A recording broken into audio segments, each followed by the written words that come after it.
Hello family, ಇವತ್ತು ನಾವು chicken ಕಬಾಬ್ ಯಾವ ಥರ ಮಾಡೋದು ಅಂತ ನೋಡೋಣ. 1 kg ಚಿಕನ್ಗೆ ಒಂದು 2ರಿಂದ 3 ಮೊಟ್ಟೆ, 2 ಟೇಬಲ್ ಸ್ಪೂನ್ ಖಾರದ ಪುಡಿ, 1 ಪ್ಯಾಕೆಟ್ ಚಿಕನ್ 65 ಪೌಡರ್, ರುಚಿಗೆ ತಕ್ಕಷ್ಟು ಉಪ್ಪು, 2 ಟೇಬಲ್ ಸ್ಪೂನ್ ಕಡಲೆ ಹಿಟ್ಟು ಬೈಂಡಿಂಗ್ಗೆ, 2 ಟೇಬಲ್ ಸ್ಪೂನ್ ಅಕ್ಕಿ ಹಿಟ್ಟು ಕ್ರಿಸ್ಪಿನೆಸ್ಗೆ, ಜೊತೆಗೆ ಕರಿಬೇವು, ಶುಂಠಿ ಬೆಳ್ಳುಳ್ಳಿ ಪೇಸ್ಟ್ನ ಹಾಕ್ಕೊಂಡು ಚೆನ್ನಾಗಿ ಮಿಕ್ಸ್ ಮಾಡಿಕೊಂಡು ಒಂದು 2ರಿಂದ 3 ಗಂಟೆಗಳ ಕಾಲ ನೆನೆಸಿಟ್ಕೊಂಬಿಡಿ. ಅದಾದಮೇಲೆ ಒಂದು ಬಾಣಲೆಗೆ ಎಣ್ಣೆ ಕಾಯಕ್ಕೆ ಇಟ್ಕೊಂಡು, ಎಣ್ಣೆ ಕಾದ ನಂತರ ಒಂದೊಂದಾಗಿ ಪೀಸ್ಗಳನ್ನು ಈ ಥರ ನೀವು ಎಣ್ಣೆನಲ್ಲಿ ಹಾಕಬೇಕು. ಎಣ್ಣೆ ತುಂಬ ಚೆನ್ನಾಗಿ ಕಾದಿರಬೇಕು, ಅಂದರೆ ಮಾತ್ರ ತುಂಬ ಚೆನ್ನಾಗಿ ಬರುತ್ತೆ. ಹಾಗೆ ಮಧ್ಯ ಮಧ್ಯದಲ್ಲಿ ಈ ಥರ ಕೈ ಆಡಿಸ್ತಾ ಇರಬೇಕು.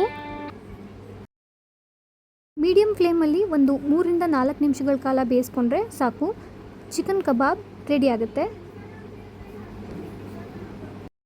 ಎಷ್ಟು ಚೆನ್ನಾಗಿ ಬಂದಿದೆ ಚಿಕನ್ ಕಬಾಬ್, ನೀವು ಟ್ರೈ ಮಾಡಿ. That's all about the vlog. See you soon. Bye.